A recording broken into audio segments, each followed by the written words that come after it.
سلام عرض میکنم به بینندگان عزیز رادیو آزادی. شعله گل خوجه هستم. در آغاز باز یک روز نو در خدمت شما. امروز 27 اکتبر است، روز شنبه، آغاز روز استراحت و امیدوارم که امروز رو شما خوب شروع کرده باشید و چند دقیقه رو چون همیشه برای شنیدن خبرهای تازه تاجیکستان و جهان میبخشید و من حالا چند خبری دارم که میخواهم برای شما بگویم.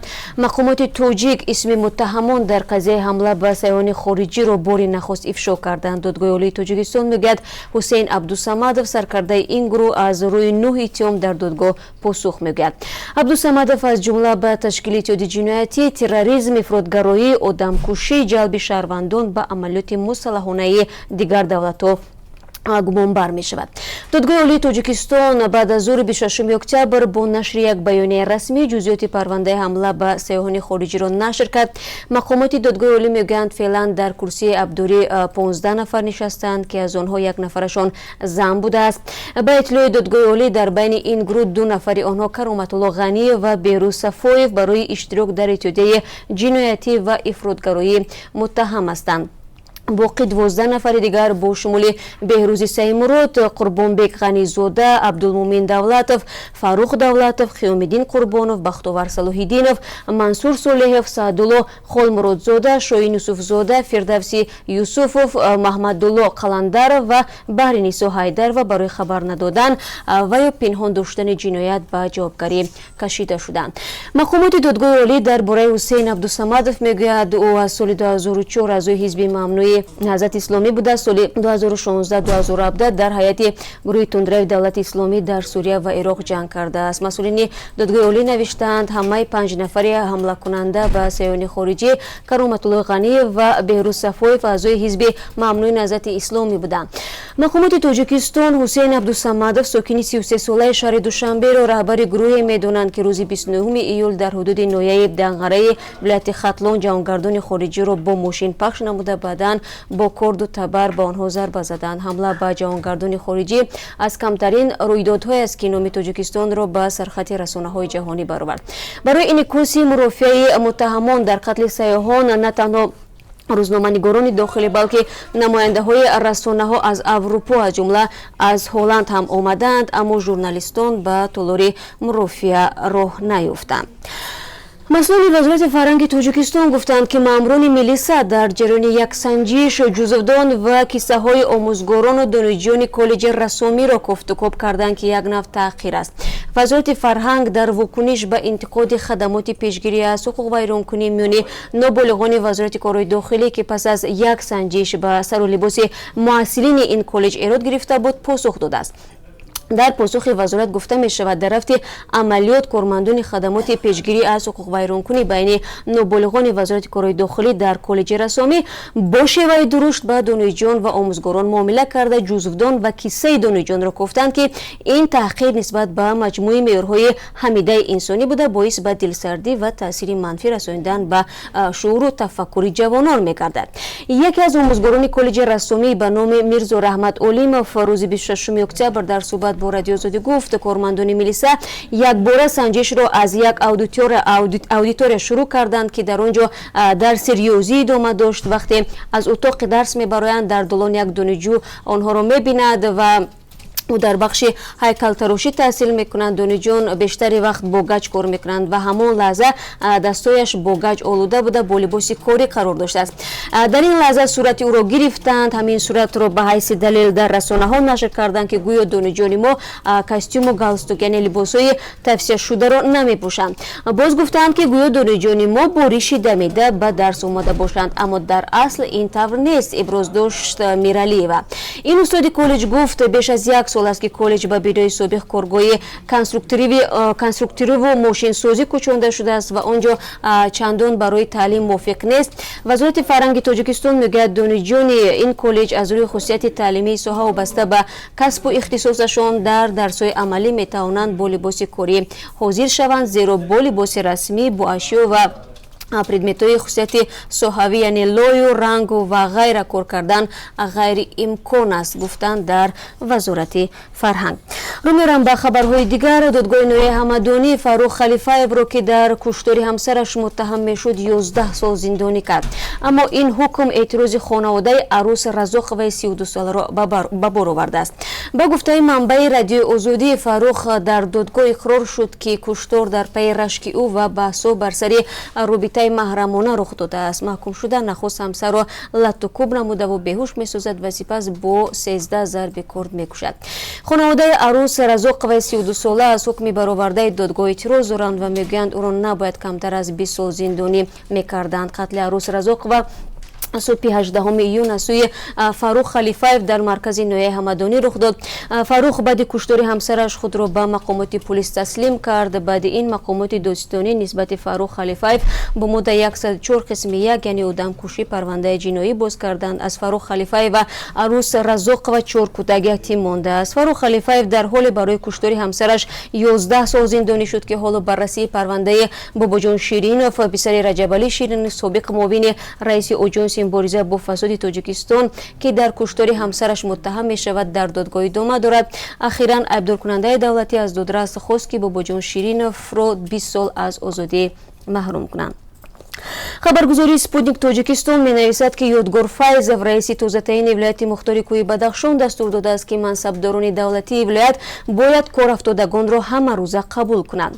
Азурабек Мирзобеков, масъули шӯъбаи ташкилии дастгоҳи раиси вилоят, дар суҳбат бо ин хабаргузорӣ гуфтааст минбаъд қабули шаҳрвандон на танҳо рӯзои шанбе, балки ҳамарӯза сурат мегирад.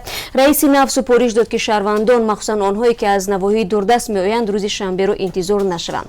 ахиран бархе аз сокинони вилояти Мухтори Кӯҳистони Бадахшон хостори дастрасии бештари корафтодагон ба идораҳои давлатӣ ва ҳалли мушкили нақлиёти мусофирбар шуданд. қаблан Эмомалӣ Раҳмон, раиси ҷумҳурии Тоҷикистон, ба масъулини вилоят дастур дод ки бо мардум наздик бошанду дар ҳалли мушкилашон ҳаматарафа мусоидат кунанд. аз ҷумла Юсуф Раҳмон, доистони кулли Тоҷикистон, низ интиқод кард ки бетафовутӣ ва бефаъолияти мақомоти давлатӣ нисбати муроҷиати шаҳрвандон боиси он шудааст ки корафтодагон барои ҳалли мушкилашон ба ҳар гуна гурӯҳҳои дигар муроҷиат намоянд.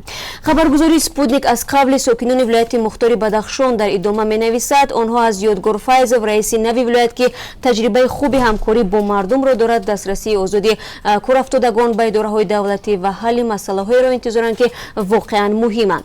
инчунин гурӯҳи сокинон хостори ҳалли мушкили нақлиёти мусофирбар аз минтақаҳои атроф ба шаҳри Хорӯғ шуданд. ба гуфтаи онҳо баъзан мардуми навоҳӣ ва маҳалҳои атрофи шаҳр соатҳо дар канори роҳ меистанд то ин ки нақлиётро барои сафар ба маркази вилоят пайдо намоянд. Раҳима Ҳалимҷонова, сокини шаҳри Сфара, мегӯяд як шаҳрванди Туркия фиребаш дод ки бо $6,500 амрикоӣ келину набераашро аз вилояти Алҳасакаи Сурия берун мекунад. ин зан аз Вазорати корҳои дохилии Тоҷикистон хостааст то дар пайдо кардани Кемил Оғлу Айҳан, шаҳрванди Туркия ки худро раҳбалад муаррифӣ карда ваъдаи берун овардани келину набераашро додааст кӯмак кунад. Асад Ҳалимҷонов, писари 28 солаи ин зан ҳамроҳ бо ҳамсараш соли 2014 ба Сурия рафт. 2 соли пеш хабари марги писарашро шунид. Шабнам, келини 23 солааш, хабар дод ки пас аз раҳоии шаҳри Раққаи Сурия аз дасти Дииш ба дасти нирӯҳои озодибахши курд афтоданд ва феълан дар паноҳгоҳе ки аз ҷониби Созмони Милали Муттаҳид дар вилояти Алҳасакаӣ сарпарастӣ мешавад, нигаҳдорӣ мешаванд. Раҳима Ҳалимҷонова, сокини шаҳри Сфара, рӯзи 26 октябр дар суҳбат ба Радиои Озодӣ гуфт 10 моҳи пеш келинаш тамос гирифт ва гуфт нафари занҳоро аз Сурия то Туркия меорад ва барои ин кор $6,500 маблағ мехоҳад. вилояти Алҳасакаияи Сурия ки ҳоло ин занҳо ҷойгиранд, дар дасти нирӯҳои артиши озодибахши Сурия қарор дорад ки бо нирӯҳои давлатӣ, гурӯҳи тундрави Дииш ва ҷабҳат Ан-Нусрат дар ҳоли ҷанг қарор гирифтааст. аз ин минтақа берун овардани занону кӯдакон ба сахтӣ даст медиҳад, аммо Раҳима Ҳалимҷонова мегӯяд ин мард ба келинаш ваъда кардааст ки роҳи то Туркия овардани онҳоро пайдо мекунад ва ӯ моҳи апрели соли равон ба номи Кемил Оғлу Айҳан ба яке аз бонкҳои Туркия пул интиқол медиҳад, вале ин мард пулро гирифта бо ҳамин ғайб мезанад. Асад Ҳалимҷонов, писари бузурги Раҳима Ҳалимҷонова, 4 моҳ пас аз тӯяш ба Русия ва аз он ҷо ба Сурия рафтааст. ин зан ҳоло як писар ва 2 духтари дигар дорад. ӯ мегӯяд шавараш маъюб аст ва пуле ки барои берун кардани келинаш фиристод қарз гирифта буд. Вазорати корҳои дохилии Тоҷикистон мегӯяд از مشکل این زن خبر دارند. عمرجان امامعلی سخنگوی وزارت کارهای داخلی تاجیکستان در صحبت با رادیو آزادی گفت برای دقیق کردن شخصیت نفری که این شهروند تاجیکستان را فریب کرده است با مقامات ترکیه همکاری خواهند کرد. و کمیته زبان و اصطلاحات با تأسیس گروه کاری با این باور است که همه 20 رتبه حربی را به زبان تاجیکی ترجمه کرده بر اساس طرح قانون درباره عهده‌داری‌های عمومی حربی و خدمت حربی به خدمت ارتش کشور پیشنهاد خواهد کرد. یفریتر ردبان، سرژانت خرد دستاور، سرژانت کلان دستبان، سرژانت دستیار، ستارشینا سردسته، کاپیتان سداور از نمونه‌های ترجمه‌های رتبه‌های حربی هستند که الکی ثابت شدند. اما چند اصطلاح‌های دیگر هنوز وجود دارند که در بررسی قرار دارند و برای ترجمه روان با منطق آنها واریانت‌های مختلف پیشنهاد شده است. متخصصان زبان پژوهشگاه زبان اکادمی علمی تاجیکستان میگویند که در مسئله ترجمه رتبه ها نباید آسیمه سر شد و با این مسئله همه قشرهای جامعه باید جلب کرده شود. کمیته زبان و اصلاحات با وجود آن که به تازگی گروه کاری تأسیس داده است ولی هنوز 8 ماه قبل مسئله برگرداندن رتبه های حربی را روی دست گرفته بود، در صورت قبول و تصدیق شدن اصلاحات تاجیکی رتبه های حربی نظامیان تاجیک باید با رتبه های گنرال و پالکوونیک که میراث زمان شوروی و اقتباس از زبان روسی است خیر و خوش کنند. هرچند برخی از دانشمندان تاجیک میگویند که این مسئله خیلی پیچیده است و به تاجیکی تبدیل کردن اصلاح‌های حربی که جایگزین اصلاح‌های رایج گشته 100 سال آخر شوند کاری سهلی نیست. و بینندگان عزیز، در این قسمتی صحبت من برای شما یک اعلان دارم و خواهش میکنم که متوجه باشید.